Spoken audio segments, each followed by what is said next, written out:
딥시크는 10조 규모의 자산운용사의 사장이 자회사로 하나 만든 AI 회사예요. 뭐 그런 회사가 중국에 수도 없이 많죠. 근데 이 회사가 만들어 놓은 것은 전 세계의 AI 생태계를 완전히 바꿔놨습니다. 지금까지의 미국 중심의 AI는 돈을 가장 많이 들여서 엔비디아의 최고성능 칩을 가장 많이 사서 가장 빨리 최고성능의 AI를 만드는 것이 AI 업계의 룰이고 황금 법칙이었습니다. 근데 중국의 조그마한 구멍가게가 세계 최강의 폰 AI에 버금가는 제품을 만들어내 버렸다는 거죠.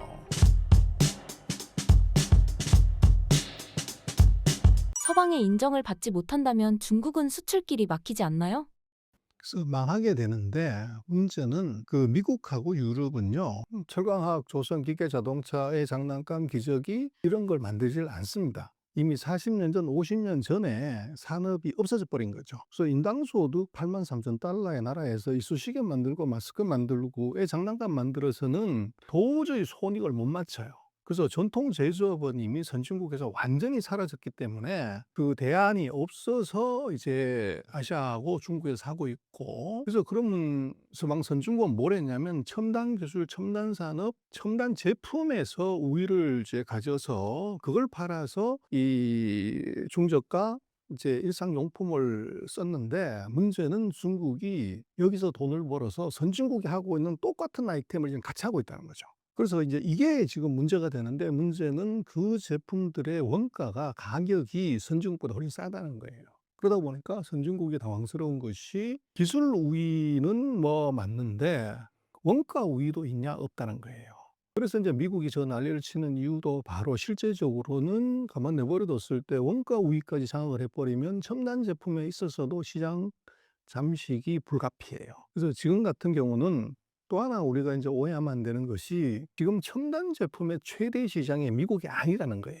그래서 예를 들어서 자동차다 그럴 때 석유 자동차에 있어서도 전 세계 한 8천 몇백만 대의 그 소비를 하는데 중국이 작년에 3,200만 대를 샀어요. 그래서 대략 한 40%의 시장이 중국에 있는데 미국이 한 1,600만 대, 1,500만 대밖에 안 됩니다. 그래서 중국이 미국 자동차 시장의 2배. 전기차 시장은 중국이 전체 시장의 75%고 미국이 뭐 많아도 15%가 안 돼요. 그래서 4배 이상의 시장이 중국이고, 지금 스마트폰 중국의 전화 가입자, 핸드폰 가입자 수가 17억 5천만 명입니다. 미국이 한 4억 뭐 몇천만인데 미국의 4배 되는 핸드폰 구매자가 중국에 있어요.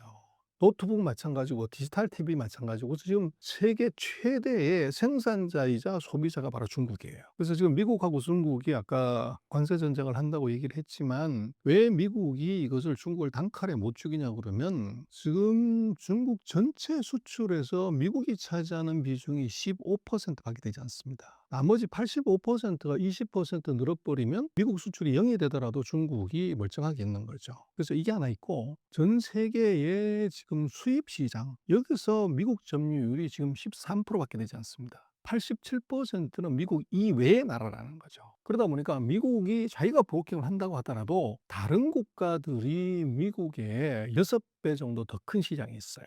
그래서 미국이 브로킹하고 관세 때리고 하는데도 중국은 이제 겁 없이 뭐 네 맘대로 하세요? 대답도 안 하고 있는 데는 바로 이미 기술은 시장을 이길 수가 없습니다. 그래서 시장을 장악하고 있는 것이 더 이상 지금 미국이 아니라는 데 문제가 있고, 그래서 지금 뭐 미중의 여러 가지 이제 얘기를 하지만 제가 볼 때는 그 코로나 이전 이후, AI 이전 이후 상황은 완전히 다른 이제 시나리오 스토리인데, 이것을 그 이전 스토리의 연장선상에서 지금을 보고 있으면 중국은 벌써 망해서 집에 가야 됩니다.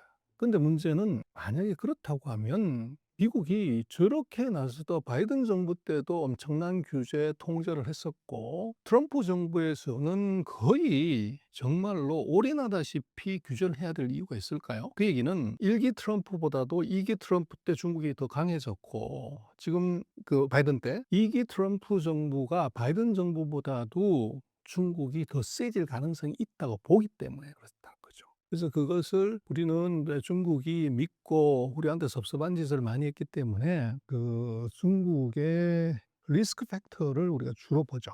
그렇게 가면은 제가 볼 때는 한국이 중국을 바라보는 시각은 많은 편향이 있어요. 그래서 그 사이에 중국이 우리한테 잘못한 것 이것 때문에 그런 건데 그렇게만 보면 틀립니다. 그래서 제가 볼 때는 중국이 어떤 상태냐 어떤 실력이냐는 것은 미국의 눈으로 봐야 됩니다. 그래서 미국이 내수가 망했고 지방정부 때문에 망했고 부동산 때문에 망했고 뭐 부정부패 때문에 망했다고 하면 지금 최근 이제 2018년 이후에 7년 동안 저렇게 규제하고 강화하고 통제하고 막아야 될 이유가 없죠. 근데 그 강도가 점점 세진다는 것은 중국의 힘이 그렇게 커졌다는 것이고 미국이 그런 정도로 본다고 하면 우리는 중국을 어떻게 봐야 되냐? 우리는 중국의 사이즈로 보면 10분의 1 정도밖에 되지 않는 작은 나라에 불과해요. 그럼 우리는 중국에 대한 경각심 이것을 미국의 10배 정도를 사실은 더 가지고서 봐도 이게 뭐 과장이 아닌데 우리는 뭐 중국 알기를 우습게 알죠. 그리고 중국의 부정적인 측면을 너무 많이 이제 부각시켜서 보다가 보니까 중국은 곧 끝날 나라, 피 그친 나라, 망한 나라로 이제 오인을 하게 되는 것이죠. 그래서 그게 지금 미중의 전쟁의 과정에서 이미 답이 나와 있는데도 우리는 그것을 이제 정확하게 인식을 안 하는 것이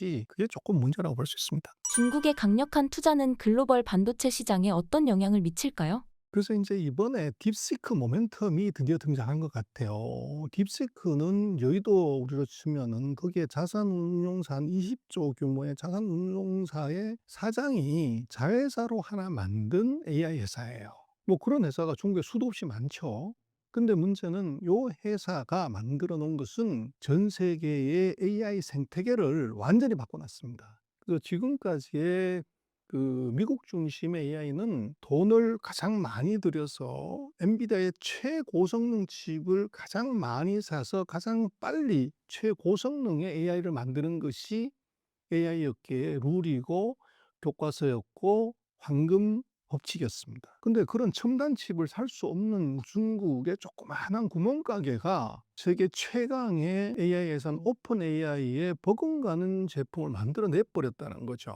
거기서 이제 멘붕이 온 것이고 봤더니만 이 AI 칩에 대해서 너무 과잉 투자를 했다 우리가. 그래서 AI 칩에 대한 스피드는 줄이고 대신 알고리즘을 지금보다 한 4배 정도로 올리면 설비 투자 비용을 예를 들면 딥시크 기준으로 보면 18분의 1밖에 들어가지 않는다. 그래서 이게 이제 문제가 되니까 전 세계의 빅테크들이 입으로는 뭐 몇백억 불 투자해요 이러는데 이것은 블러핑입니다. 실제로는 과잉 투자에 대한 처절한 반성이 이루어지면서 엔비디아 칩셋을 조금 사는 것을 기다려보자. 이제 이게 생기면서 엔비디아 주가가 떨어진 이유 중에 하나도 사실은 그거고 어닝 서프라이즈가 없어진 것도 바로 그거죠. 근데 여기에 이제 중국은 어떤 일이 벌어졌냐 그러면 미국의 반도체 회사들 주가가 다 빠져요. 근데 아이러니하게도 중국의 반도체 회사, 파운드리 회사, 디램 회사들은 주가가 지금 사상 최고치를 올라갑니다. 근데 이게 왜 이러냐는 것은 결국은 이 딥시크 모멘텀으로 인해서 두 가지 현상이 나타나는 것이 글로벌리 이게 지금 이제 엔비디아 칩에 대한 수요는 줄지만 미국이 딥시크를 보고 나서 중국의 모든 AI 칩 관련되는 칩을 다 수출 금지하는 쪽으로 가다 보니까 중국이 제품의 국산화를 이거를 목숨 걸고 하는 게 하나 있고 두 번째는 이 딥시크는 이거 오픈 소스입니다. 예를 들어서 오픈 AI는 이름만 오픈이지 자기네 기술을 완전 이제 그 클로즈드 봉쇄를 해서 자기만 알고 있는 건데 딥시크는 자기네 알고리즘을 어떻게 만드는지를 다 공개해서 누구나 퍼다가 제2, 제3의 딥시크를 만들 수 있게 만들었어요. 그러다 보니까 딥시크가 기커브에 올리고 나서 그 R1 모델이 일주일 만에 3,000개 이상의 모방 모델이 나왔어요. 근데 이게 뭐 하루에도 몇백 개씩 계속해서 커피를 하는 바람에 중국은 값싼 AI의 홍수 시대가 열렸고, 근데 뭐 값싸든 비싸든 간에 이게 AI 칩이 필요하게 되죠. 그러다 보니까 AI 칩의 수요가 폭발적으로 늘어나게 되는데 그걸 딥시크를 봤더니 예를 들어서 챗GPT의 최고성능 칩이 아닌 C급 정도 칩에서도 성능을 낼 수가 있다는 거예요. 그러다 보니까 중국이 지금 하웨이나 SMIC가 파운드리 해주고 만들어주는 칩 가지고서도 지금 오픈 AI 정도의 오원 수준의 이게 AI는 다 만들 수 있다는 거예요. 그러다 보니까 이게 시장이 아이러니하게 트럼프 대통령이 막아준 AI 칩의 중단이 중국의 반도체 회사에 있어서는 이것이 시장 확대, 국산품의 이제 우선 구매 여기에 불을 질러 버린 거죠. 근데 그 사이에 얘들의 기술이 정말로 쓸 수 없는 칩이 아니라 이제는 예를 들어서 H100 수준의 이 가격은 그것의 뭐 5분의 1, 3분의 1 밖에 안 되는데 성능은 그것의 80-90%까지 올라온, 예를 들어서 지금 910D 같은 경우는 H100 수준의 성능을 낼 수 있다는 거예요.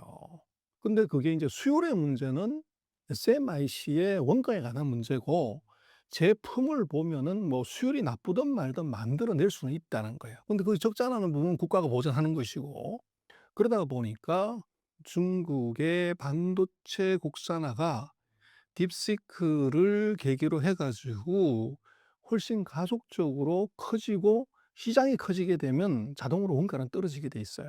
그 효과가 지금 나타나고 있는 것이고, 또 거기에 지금 이제 중국으로서는 이 미국식 방식이 아닌 중국식 방식으로 칩을 개발하고 만드는 걸 지금 생각해요. 그래서 리스크 칩이라고 하는 이제 이런 그 기존의 미국 방식이 아닌 이제 유럽 방식이나 이런 쪽, 그다음에 지금 예를 들어서 반도체를 만들려고 하면은 첨단 반도체는 그 EUV 노광 장비를 반드시 써야 돼요.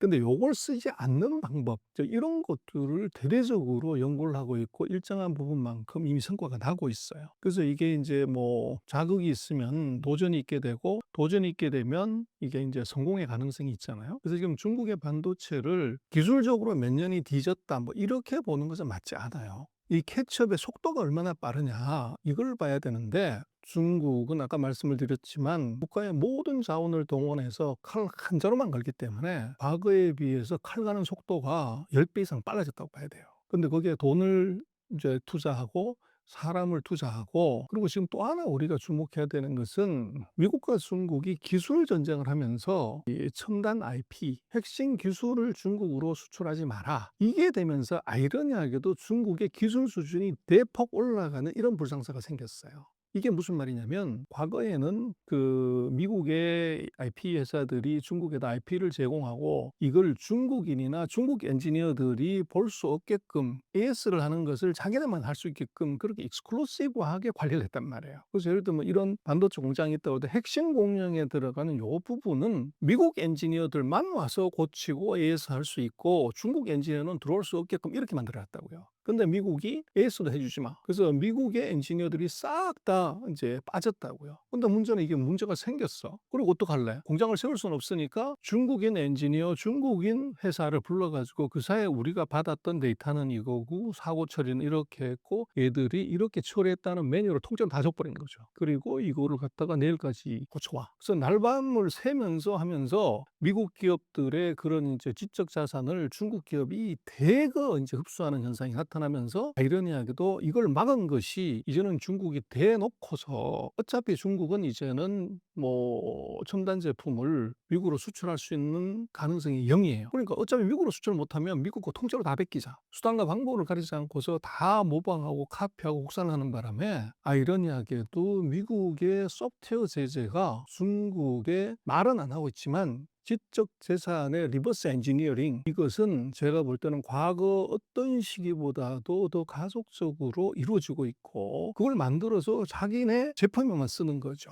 그러다 보니까 이게 쑥쑥쑥쑥 올라가는 게 보여지고, 거기서 무서운 것은 베낀 거, 훔친 것에서 그치는 게 아니라 거기서 플러스 1을 하게 됩니다. 하다가 보니까 노하우가 생기는 거예요. 그럼 이것들은 어떠냐? 그때는 메이드 인 차이나라고 이름 붙여가지고 팔 수도 있고, 그리고 제소가 들어왔을 때도 아니야 우리 경로가 이렇게 바뀌었어 이거하고 이렇게 달라 이렇게 얘기를 할 수 있는 단계가 온 거죠.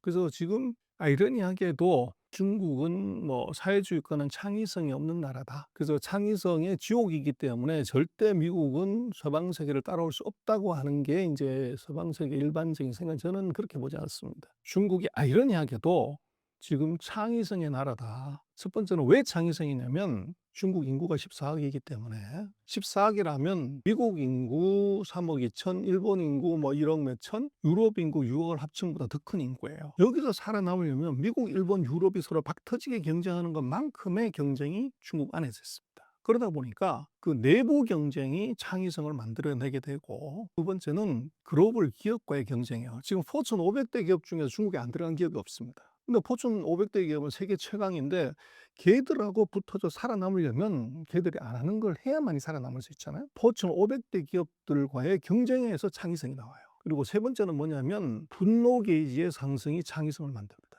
그래서 미국이 모든 것을 다 막아버리니까 이제 열을 받는 거죠. 그래서 미국을 한번 뛰어넘어 보자. 그래서 미국이 했던 것하고 다른 방식으로 개발을 해보자 하는 것이 이게 지금 중국의 창의성을 만듭니다. 그리고 또 하나는 돈 주면 창의성이 나와요. 그래서 정부가 무지막지한 돈을 주기 때문에 그 돈을 따먹으려고 하다가 보면은 세상에 없는 기술을 만들어 첨단 기술을 만들어야 정부 보조금을 받을 수 있어요. 그러다 보니까 기존에 있는 다른 모든 나라의 기술을 갖다가 리뷰를 하고 다른 경로를 이거를 이제 찾는 노력을 하는 거죠. 근데 과거에는 감히 중국이 우리가 미국의 뭐 첨단 기술, 예를 들면 네덜란드의 EUV 장비를 우리가 만들어 전 세계에서 네덜란드의 반도체 리소그라피 장비를 국산화하겠다는 나라는요, 중국밖에 없어요. 미국도 감히 그런 생각 안 하고 한국은 뭐 대만은 아무 생각이 없는데 중국은 그걸 국산화를 들어간다는 거예요. 그래서 그런 이제 네 가지 측면으로 놓고 보면 중국의 이 창의성을 그냥 우리가 과거에 봐왔던 이 자본주의 시장 경제는 창의성의 천국이고 사회주의 이제 공유 경제는 창의성의 지옥이라고 하는 것은 이미 딥시크가 답을 줬어요. 그건 이제 잘못 보면 큰일 난다. 이제 그렇게 생각할 수 있을 것 같아요. 중국의 GDP 성장률과 구조적 문제의 상반 지표를 어떻게 해석해야 할까요? 이것은 미국이 마이너스 GDP가 나오고 중국이 5.4 그 높은 GDP가 나온 전부 트럼프 때문입니다. 그래서 트럼프 대통령이 1월 20일 날 취임하면서 맨 처음 시작한 게 관세 전쟁이에요. 그러다 보니까 관세 전쟁은 이미 미국도 알고 있고 중국도 알고 있는 것이 트럼프 대통령이 선거 내내 60% 보복 관세를 때리겠다고 얘기를 했기 때문에 되면은 60% 올라온다는 걸 다 예상을 해서 미국은 수입을 먼저 왕창 늘리는 바람에 수출 빼기 수입한 것이 그게 마이너스가 나온 거죠. 그래서 수입을 많이 늘리는 바람에 GDP라는 것이 소비 플러스 I 플러스 순수출인데 이게 수출보다도 수입을 먼저 땡겨서 하는 바람에 이게 마이너스가 나와서 GDP가 마이너스 나온 것이고 중국은 미국으로의 수출이 막힐 거를 생각을 해서 먼저 수출을 해버린 거죠. 그러다 보니까 이게 미국은 수출 빼기 수입이 마이너스가 나오는데 중국은 수출 빼기 수입이 크게 플러스가 나왔던 거죠. 그래서 이제 GDP에서 높은 수치가 하나 나온 게 있고 또 하나는 중국은 이미 미국이 60% 보복관세 때린다는 것은 11월 20일 날 이미 알았다는 말이에요. 트럼프 대통령이 그렇게 얘기를 했으니까 12월 달에 경제 공장 회의를 할 때 중국은 5%를 하겠다고. 누구나 다 그건 뻥이다. 2024년에도 경제가 어려운데 억지로 이제 5%를 맞췄는데 누가 봐도 전 세계 경기가 하강하고 있고 어느 나라도 좋지 않다고 하는데 중국은 5%를 그대로 유지하겠다고 발표를 했어요. 이건 무슨 얘기냐면 중국은 미국으로 수출이 0이 될 것을 감안한 경제 정책을 만든 거예요.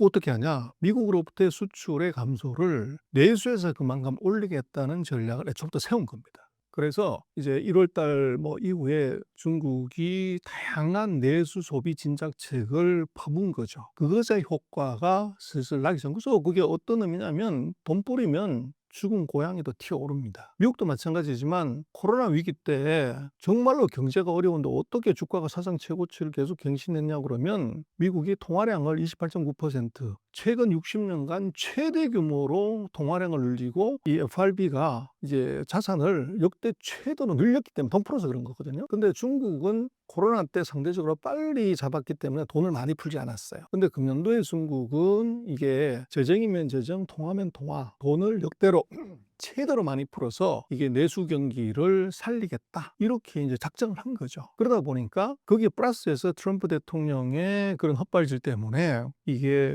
수출 수요가 확 늘어나가지고 이제 올라간 거죠. 또 하나 이제 생각을 해야 되는 것은 이제 뭐 부동산 침체 문제, 지방 정부 문제 뭐 이런 문제는 이건 논 팩트예요. 이게 지금 처음 있는 일이 아니라 2020년 이후에 2021년 공동부유제를 얘기한 이후로 그것은 계속 지속돼 왔던 얘기예요. 근데 우리가 이제 간과하는 것은 뭐냐면 그 사이에 중국 정부의 스탠스가 바뀌었다는 것을 우리가 이해를 못해요. 왜냐하면 우리가 중국을 안 쳐다보기 때문에 뭔 얘기를 했는지 우리는 보지도 않으니까. 중국이 작년 9월을 기점으로 모든 지금 최근 4년간 했던 정책을 다 뒤집었습니다.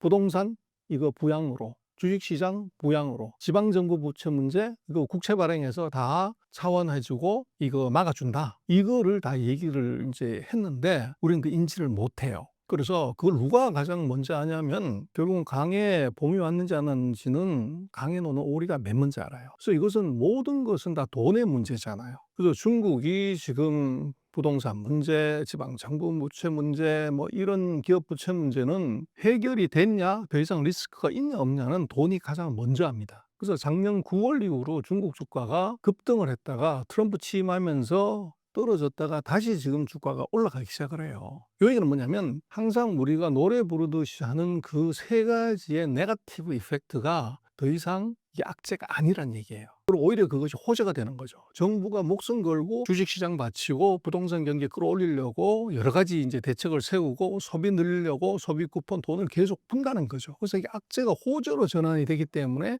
중국 주가가 올라가는 이유는 바로 이제 그 이유가 있어요. 있는데 결국은 아마 금년도 같은 경우는 제가 볼 때는 전 세계에서 가장 주가 하락 가능성이 없고 업사이드 포텐셜이 큰 데가 중국입니다. 그 이유는 전 세계에서 정부 입김이 가장 센 나라가 중국인데 중국이 작년 경제공작회의 금년 3월에 양회의의 정부 문건에서 명확하게 박았어요.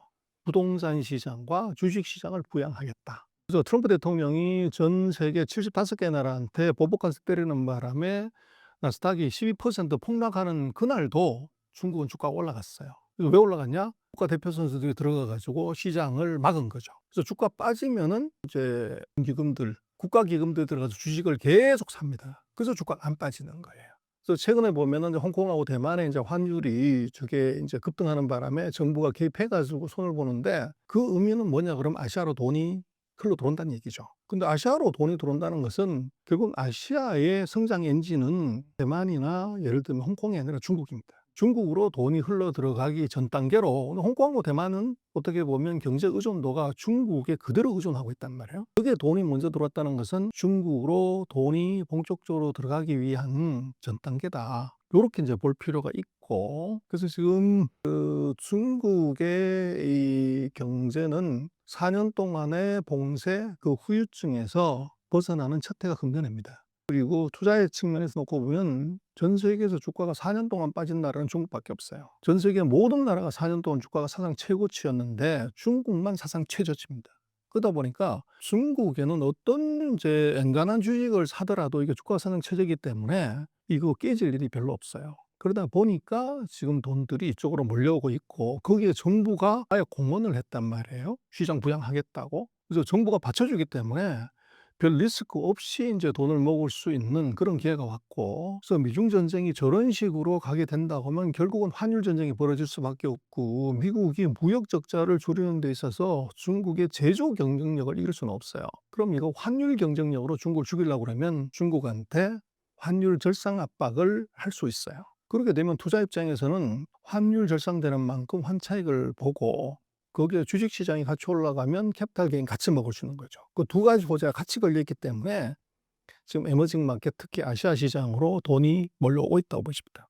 중국이 실패를 인정하고 공동부유를 폐기할 가능성이 있을까요? 그렇습니다. 작년 9월, 금년 2월 17일인가요? 그 두 가지가 중요한 모멘텀인데 우리가 거기 관심이 없어 그러는데 작년 9월 달에 중국의 9개 정부 부처가 다 나와서 경기 부양책을 이제 발표를 하면서 반등의 계기를 마련했고, 그러면 2월 17일 날 보면 시진핑이 17개 기업의 CEO들과 거의 8년 만인가 이제 간담회를 해요. 요 간담회를 빌미로 해서 중국이 공동부유론 2021년부터 지속해온 4년 동안 지속된 공동부유론을 폐기하고 다시 선부론으로 돌아선 것을 확실하게 얘기를 했습니다. 그래서 이게 어떤 얘기냐면 2021년에 시진핑이 이제 2022년에 상기 정부를 시작하기 때문에 그게 새로운 국정 아젠다로 낸 것이 공부론이에요. 근데 거기에 공교롭게도 코로나가 같이 걸리는 바람에 이제 경제가 엉망진창이 되니까 이걸 거두어서 전환을 해야 되는데 기회를 못 잡았던 거죠. 그래서 이번에 딥시크가 터지는 게 시진핑한테는 절호의 찬스였어요. 그래서 첨단 기업을 육성해야 된다고 하는 간담회 상에서 마지막에 강평을 할 때 시진핑이 무슨 얘기를 하냐면 민영기업들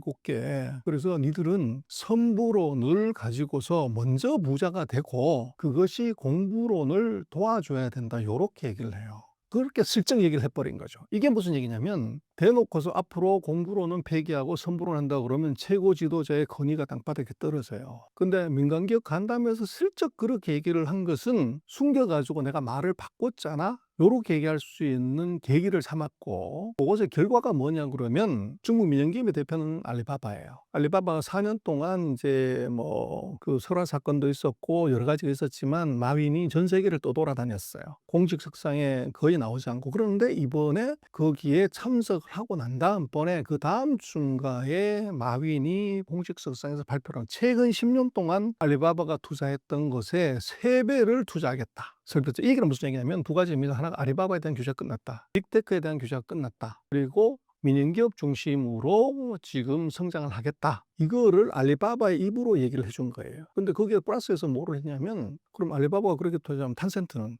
그보다 더 투자해야죠. 근데 바이두는 이번에 그런 17개 기업의 초청 대상에 들지를 못했어요.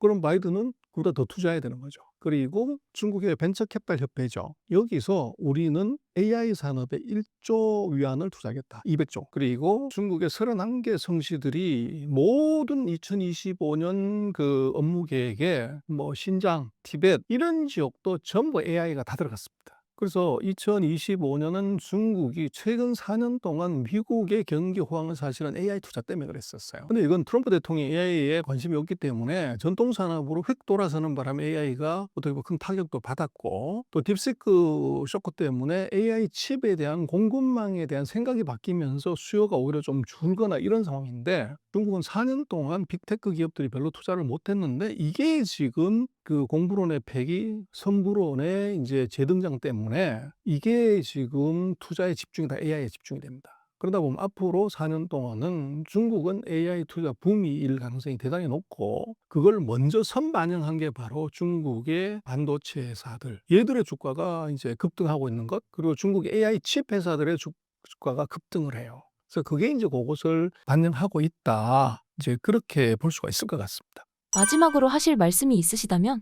앞으로 이제 새로운 세상은, 지금까지는 이제 스마트폰이 모든 것이었지만 앞으로 세상은 전기차, EV가 세상의 모든 것이 될 가능성이 커요. 그래서 스마트폰 갖고 IoT를 했지만 지금 전기차가 아니라 이 자율주행 자동차, 이렇게 되면 V2X, Vehicle to Everything, 인터넷의 모든 것을 접속하는 것이 아니라, 지금 인터넷은 우리가 핸드폰으로 접속을 하잖아요. 근데 세상은 앞으로는 자율주행 자동차를 통해서, 이걸 통해서 세상의 모든 것과 접속하는 그런 시대가 올 것 같은데, 그 중심에 미국의 테슬라가 아니라 지금 중국의 전기차 회사들이 그 중심에 설 가능성이 대단히 높아 보여요. 이미 판매 대수에서 지금 비아디가 순수 EV에서도 테슬라를 넘어섰고, 지금 미국의 뭐 핸드폰 회사, 자동차 회사들은 다 슬로우다운 하는데 중국의 전기차 회사 비아디나 그리고 스마트폰 회사로 보이지만 실제적으로는 전기차 회사인 비아디의 주가를 그 샤오미의 주가를 보면 45도로 계속 올라갑니다. 이게 뭐냐 그러면 패러다임이 변한 것 같아요.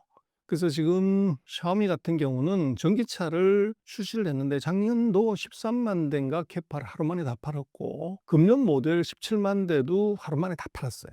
그래서 지금 샤오미를 핸드폰 회사로 보면 안 되고, 과거에 우리가 봤던 테슬라가 자동차 회사가 아니라 이게 컨텐츠 회사다, 소프트 회사라고 생각했던 그 그림이 지금 중국에서 나오고 있습니다. 그래서 꺼진 불도 다시 보자. 그 중국을 다시 볼 때 지금 세계 최대의 IT 관련 제품, AI 관련 제품의 생산국이자 소비국으로 중국을 본다고 하면 우리가 중국을 보는 관점을 조금 달리 봐야 될 가능성이 높다. 그리고 이미 돈이 먼저 알고서 움직이고 있다는 거죠. 그래서 우리가 4년 동안 봤던 이제 탈중국 뭐 이게 아니라, 제가 볼 때는 이제는 우리가 탈중국은 이제 뭐 정부가 그 바뀌는 상황도 있지만 이제는 회중국, 리턴 투 차이나를 봐야 될 것 같아요. 중국이 목숨 걸고 내수 시장을 키우는 저 상황에서 우리는 지금 중국에서 다 나온다고 하는 것이 답이 이제는 아니라는 거죠. 다시 중국으로 들어가야 되는 상황, 요걸 봐야 되고, 그래서 우리가 들어갈 산업이 없다고 하면은 중국에서 잘 나가는 내수 산업에 돈을 일하게 해서 돈을 먹을 수 있는 찬스가 이미 온 것 같아요. 그래서 최근 4년간의 탈중국, 여기서 이제는 우리가 리턴 차이나, 이제 회귀하는 중국으로 이제 중국을 보고 거기서 이제 투자의 기회, 또 비즈니스 기회를 찾는 것이 아마 2025년에 한국이 해야 되는 굉장히 중요한 일이 아닌가 싶습니다.